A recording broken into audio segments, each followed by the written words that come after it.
Bab 20. Zat-zat perangsang. Pernyataan-pernyataan umum. Penggunaan perangsang yang tidak alami itu merusak kesehatan dan memiliki pengaruh kebas pada otak, sehingga membuat otak sulit menghargai hal-hal abadi. Jangan sampai terlibat dalam penggunaan bahan-bahan perangsang, karena ini tidak hanya mengakibatkan reaksi dan hilangnya kekuatan fisik, tetapi pada intelektual yang menjadi lemah. Zat-zat perangsang yang menyakitkan inilah yang sudah pasti merusak jasmani dan menyiapkan sistem tubuh untuk penyakit-penyakit akut. Dengan merusak mesin tubuh yang baik dan melemahkan pertahanan tubuh yang dibangun untuk melawan penyakit dan kerusakan dini. Karena zat-zat perangsang ini untuk sementara waktu menghasilkan akibat yang disukai, banyak yang menyimpulkan bahwa mereka benar-benar membutuhkannya dan terus memakainya. Tetapi selalu ada satu reaksi. Sistem saraf, karena telah digairahkan secara berlebihan, meminjam kekuatan untuk digunakan saat itu dari sumber kekuatan cadangan. Semua kegairahan sistem sementara ini diikuti oleh depresi. Sebagaimana zat-zat perangsang ini sementara waktu menggairahkan sistem, begitu pula ia akan melemahkan kekuatan organ-organ yang digiatkan setelah rangsangan itu kehilangan kekuatannya. Semangat itu akan diikuti oleh penekanan. Teh dan kopi. Teh memiliki suatu pengaruh menggairahkan saraf, dan kopi melemahkan otak. Keduanya sama-sama berbahaya. Teh, kopi, dan daging menghasilkan efek langsung. Di bawah pengaruh racun-racun ini, sistem saraf digairahkan, dan pada beberapa kasus, untuk sementara waktu, intelektual tampaknya dikuatkan, dan imajinasi sepertinya lebih hidup. Sampai tingkatan tertentu, teh menghasilkan keadaan mabuk. Teh memasuki sirkulasi dan secara perlahan merusak energi tubuh dan pikiran. Ia merangsang, menggairahkan, dan mempercepat gerakan mesin tubuh, memaksanya melakukan aksi yang tidak wajar, dan dengan demikian memberikan kesan pada para peminum bahwa teh itu hebat, memberikan kekuatan. Ini suatu kekeliruan. Teh menarik kekuatan saraf dan membuatnya sangat lemah. Ketika pengaruhnya hilang dan aksi meningkat yang diakibatkan oleh penggunaannya berkurang, kemudian apa hasilnya? Kelesuan dan kelemahan yang bertalian dengan kegairahan palsu akibat teh. Ketika sistem sudah terkuras tenaganya dan memerlukan istirahat, penggunaan teh memacu alam dengan perangsangan untuk melakukan aksi yang tak biasa, tak alami, dan dengan demikian mengurangi kekuatannya untuk bekerja dan kemampuan untuk bertahan. Dan kekuatannya hilang lama sebelum waktu yang sudah dirancang sorga. Teh itu beracun bagi sistem tubuh. Orang-orang Kristen harus menjauhinya. Efek kedua dari minum teh adalah sakit kepala, tidak bisa tidur, jantung berdebar, ketidaksanggupan mencerna, saraf bergetar, dan banyak keburukan lainnya. Pengaruh kopi sama tingkatannya dengan teh. Namun, efeknya pada sistem lebih buruk lagi. Pengaruhnya menggairahkan dan sebagaimana besar tingkatannya naik, maka ia juga akan melelahkan dan melemahkannya dengan tingkatan ke bawah yang sama besar. Peminum teh dan kopi membawa tanda pada wajah mereka. Kulit menjadi pucat dan memperlihatkan penampilan yang tak hidup. Pancaran kesehatan tak terlihat pada air mukanya. Teh dan kopi tidak memelihara sistem.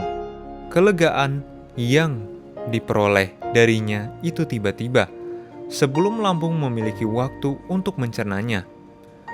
Ini menunjukkan bahwa apa yang para pengguna zat-zat perangsang ini sebut sebagai kekuatan hanya diterima dengan menggairahkan saraf-saraf lambung yang membawa iritasi pada otak, dan ini pada saatnya ditimbulkan untuk memberikan tambahan aksi pada jantung dan energi jangka pendek kepada seluruh sistem. Ini semua adalah kekuatan palsu yang merugikan kita. Hal itu tidak memberikan partikel kekuatan alamiah. Diet dan minuman yang merangsang pada zaman ini tidak mendatangkan keadaan sehat yang terbaik. Teh, kopi, dan tembakau, semuanya itu merangsang dan mengandung racun. Itu semua bukan hanya tidak perlu, tetapi berbahaya dan harus disingkirkan bila kita ingin mengendalikan diri. Terang telah diberikan yang menunjukkan efek berbahaya dari teh, kopi, dan daging. Tetapi terang ini telah diabaikan, bahkan oleh beberapa orang yang mengaku percaya pada kesaksian itu. Mereka bahkan merasa bahwa dengan meniadakan zat-zat yang merusak kesehatan ini berarti membatasi kebebasan mereka. Bila dijauhkan sementara dari daging, teh, dan kopi, mereka merasakan kehilangan karena penurutan kehendak hati sebelumnya dan selalu memohon untuk dibiarkan menggunakannya dalam beberapa bentuk. Cerahkan pikiran mereka dengan cara ceramah-ceramah dan amaran mengenai efek teh, kopi, dan daging. Dan dengan demikian menuntun mereka untuk memperbaiki kebiasaan dengan kemauan sendiri. Ia mengajak mereka untuk meninggalkan berhala mereka. Mereka harus meninggalkan zat-zat perangsang seperti tembakau, teh, dan kopi.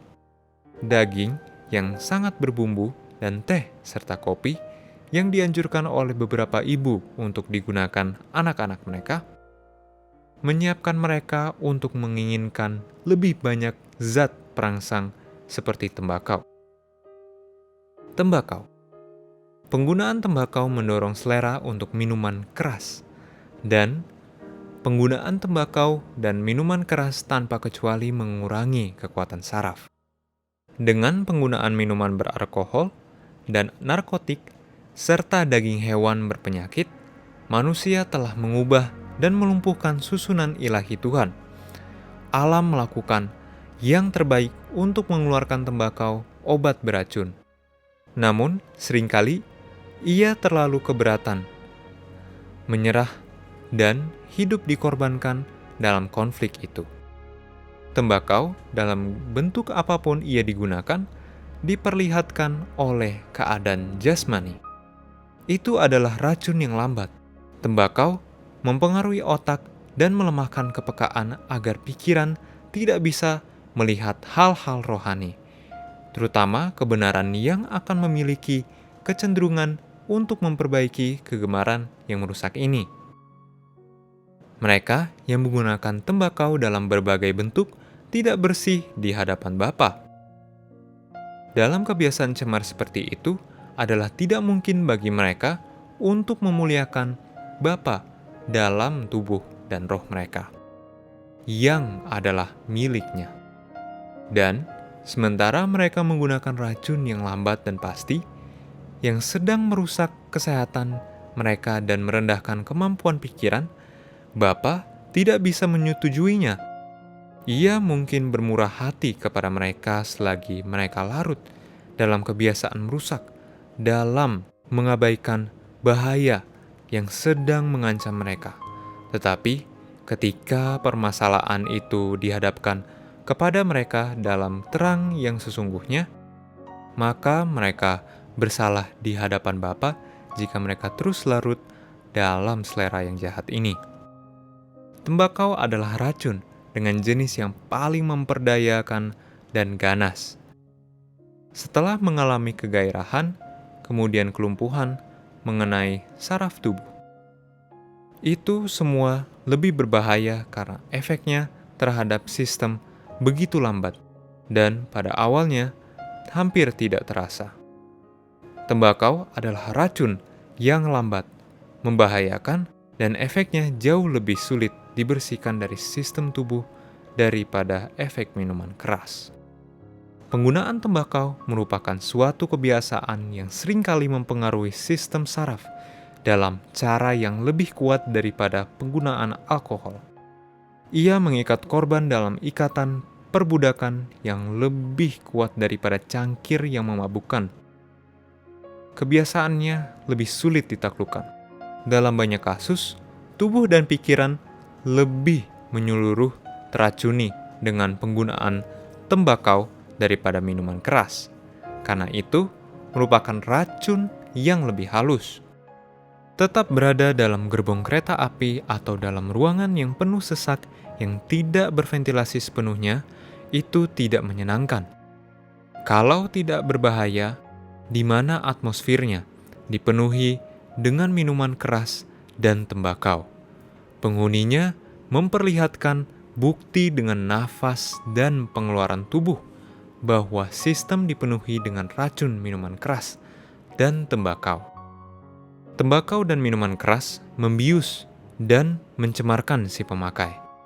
Tetapi bahayanya tidak sampai di situ. Ia menularkan sifat pemarah, darah yang tercemar, intelektual yang lemah, dan moral lemah kepada anak-anaknya.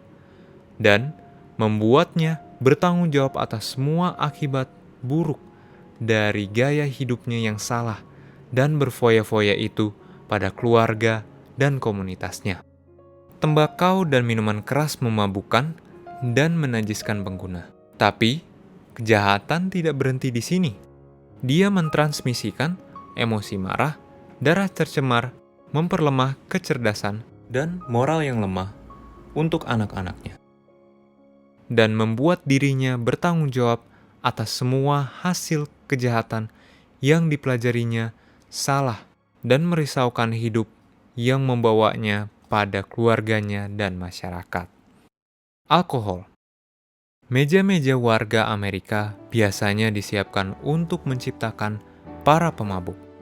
Dengan penggunaan teh dan kopi, suatu selera dibentuk untuk tembakau, dan ini mendorong selera terhadap minuman keras. Orang muda secara umum dikuasai oleh gerak hati dan menjadi budak selera. Pada diri seorang glojo, penggemar tembakau, peminum anggur, dan pemabuk, kita melihat akibat buruk dari pendidikan yang rusak. Satu-satunya cara yang aman adalah dengan tidak menyentuh, tidak mencicipi, tidak memegang teh, kopi, minuman anggur, tembakau, opium, dan minuman beralkohol. Jika manusia mau bertarak dalam segala hal, jika mereka bersedia untuk tidak menyentuh, tidak mencicipi, tidak menangani minuman keras dan obat-obat narkotika, akal sehat akan memegang kendali di tangannya dan mengendalikan hawa nafsu dan selera hawani. Orang-orang bisa sama mabuknya terhadap minuman anggur dan sari buah apel, sebagaimana halnya minuman yang lebih keras dan kemabukan yang terburuk dihasilkan oleh minuman-minuman yang disebut ringan ini. Hasratnya lebih jahat, perubahan karakternya lebih besar, lebih nekat. Beberapa gelas sari buah apel atau anggur manis bisa membangkitkan keinginan untuk rasa yang lebih kuat, dan banyak yang sudah menjadi pemabuk tetap dengan cara demikian telah meletakkan landasan untuk kebiasaan minum. Minum dalam jumlah sedang adalah sekolah di mana orang-orang menerima pendidikan menempuh karir pemabuk. Cita rasa untuk bahan-bahan perangsang dilatih, sistem saraf dirusakkan. Setan menjaga pikiran dalam kegelisahan, dan sang korban yang malang itu, yang membayangkan dirinya sendiri sama sekali aman, terus-menerus melakukannya, sampai tiap rintangan dirubuhkan, tiap prinsip dikorbankan. Tidak ada satupun dalam Alkitab mengajarkan penggunaan anggur yang memabukkan, entah itu sebagai minuman atau sebagai simbol darah Kristus. Kita perhatikan alasan alamiah apakah darah Kristus lebih baik dilambangkan dengan sari buah anggur murni dalam keadaannya yang alami, atau setelah dirubah menjadi anggur yang sudah beragi dan memabukkan. Kita mengamarkan agar yang terakhir jangan pernah disajikan di atas meja Tuhan. Kita membantah bahwa Kristus tidak pernah membuat anggur yang memabukkan. Perbuatan seperti itu akan bertentangan dengan semua ajaran dan teladan kehidupannya. Anggur yang Kristus jadikan dari air oleh mujizat kuasanya adalah sari buah anggur murni. Efek penggunaan minuman beralkohol. Penggunaan tembakau dan minuman keras tanpa kecuali mengurangi kekuatan saraf. Suatu kecenderungan terhadap berbagai jenis penyakit seperti sakit gembur-gembur, keluhan hati, saraf yang gemetaran, dan kurangnya darah menuju otak diakibatkan dari kebiasaan penggunaan sari apel asam. Dengan penggunaannya banyak yang mendatangkan penyakit pada dirinya sendiri. Beberapa orang mati mengkonsumsinya atau kena penyakit ayan hanya dari penyebab ini saja. Beberapa orang menderita karena dispepsia atau pencernaan terganggu. Tiap fungsi vital menolak bekerja, dan dokter memberitahu mereka bahwa mereka mengalami gangguan hati, padahal bila mereka mau menjauhi tong berisi sari buah apel dan tidak pernah membiarkan jalan pada godaan untuk menggantikannya, kekuatan hidup mereka yang disalahgunakan akan memulihkan tenaga mereka. Satu gelas anggur bisa membuka pintu godaan yang akan menuntun pada kebiasaan mabuk. Ketika selera untuk minuman keras diturutkan, orang itu sengaja menaruh bibirnya tegukan yang membuat dia, yang dijadikan sesuai gambar Bapa, berada pada sifat yang kejam. Pertimbangan dilumpuhkan, intelektual dilemahkan, hasrat hewani dibangkitkan, dan kemudian kejahatan-kejahatan yang paling merendahkan tabiat. Hukum memberikan wewenang untuk menjual minuman keras, dan kemudian membangun penjara-penjara untuk korbannya. Karena 9/10 dari mereka yang dibawa ke penjara adalah mereka yang sudah belajar meminumnya. Berapa banyak kejadian menakutkan terjadi melalui pengaruh minuman? Apakah gerangan yang bisa didapat seseorang dari minuman keras yang sangat buruk ini dan bisa aman dengan hidup manusia? Ia bisa aman hanya ketika ia menjauhkan diri dari minuman. Tidak ada minuman keras yang bisa masuk melalui bibirnya. Kemudian, bila malapetaka tiba, orang-orang yang berada dalam posisi bertanggung jawab bisa melakukan yang terbaik dan memenuhi tugasnya dengan memuaskan, apapun permasalahannya. Orang-orang yang meminum minuman keras bisa dilihat di mana saja. Intelektual mereka dilemahkan, kuasa moral mereka jadi lemah, kepekaan mereka berkurang, dan pernyataan-pernyataan sorga dan Bapa tidak disadari. Perkara-perkara kekal tidak dihargai. Alkitab menyatakan bahwa tidak ada seorang pun pemabuk yang akan mewarisi kerajaan Bapa. Hal kehilangan penguasaan diri dalam bentuk apapun merupakan jenis terburuk dari sifat mementingkan diri sendiri. Penyembuhan untuk kebiasaan minum minuman keras. Penyembuhan apakah yang bisa Anda nasihatkan bagi seseorang yang larut dalam kebiasaan yang ditegur bahkan oleh binatang di padang? Firman Bapa telah mengamarkannya. Tidak seorang pun pemabuk masuk ke dalam kerajaan Bapa. Apakah yang hendak Anda anjurkan untuk menyembuhkan selera seperti itu? Anda tidak akan mengatakan, Anda bisa menggunakan minuman keras dalam jumlah sedang. Tetaplah berada dalam batas, tetapi jangan berlebihan. Anda lebih baik berkata, tidak ada hal seperti itu bisa membantu Anda, kecuali bekerja sama sepenuhnya dengan usaha saya, dan berjanjilah untuk berpantang total.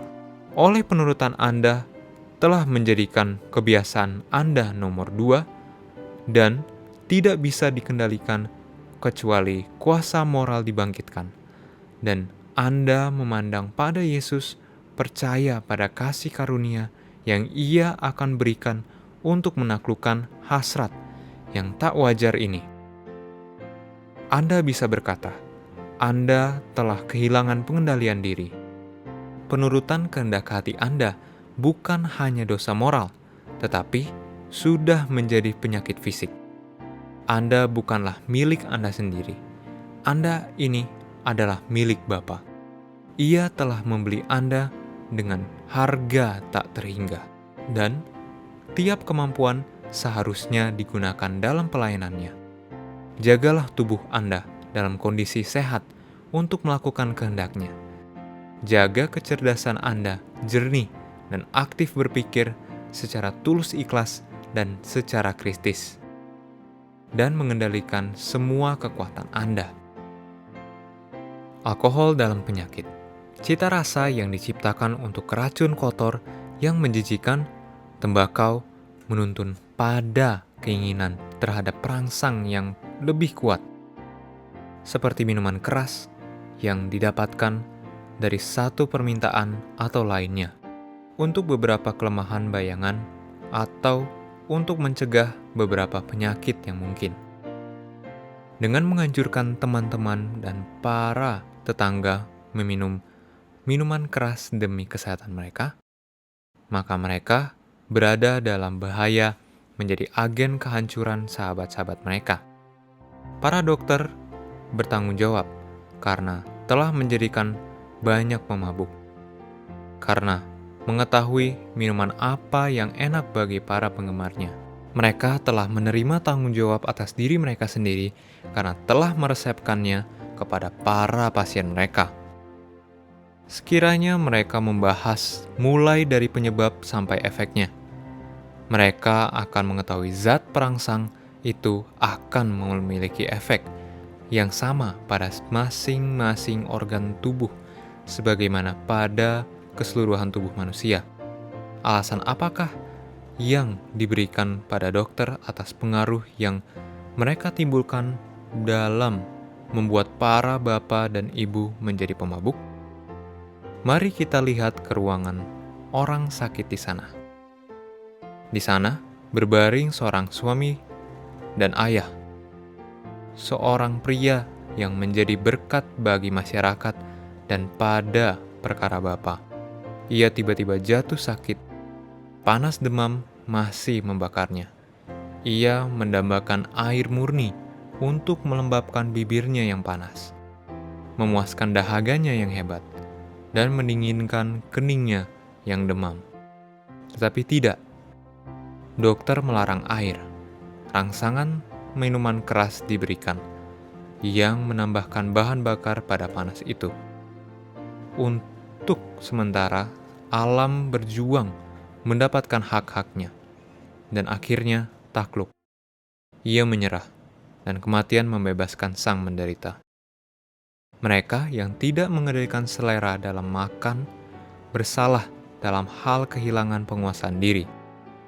Bersama banyak orang, kesalahan mereka yang pertama adalah dengan mendahulukan selera mereka. Hidup terutama pada makanan hewani yang banyak bumbunya, yang menghasilkan keadaan sistem tubuh yang panas, terutama bila daging babi digunakan secara bebas. Darah jadi kotor, sirkulasi tidak merata, demam dan menggigil terjadi kemudian. Nafsu makan hilang.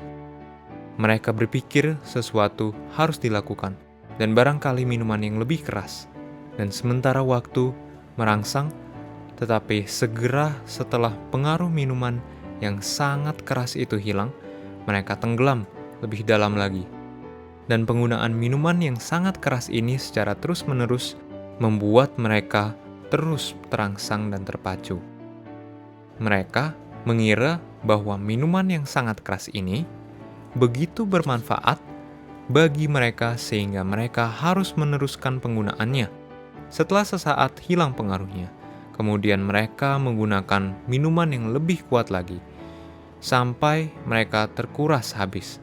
Dan manusia yang diciptakan menurut gambar penciptanya menjatuhkan diri lebih rendah dari binatang.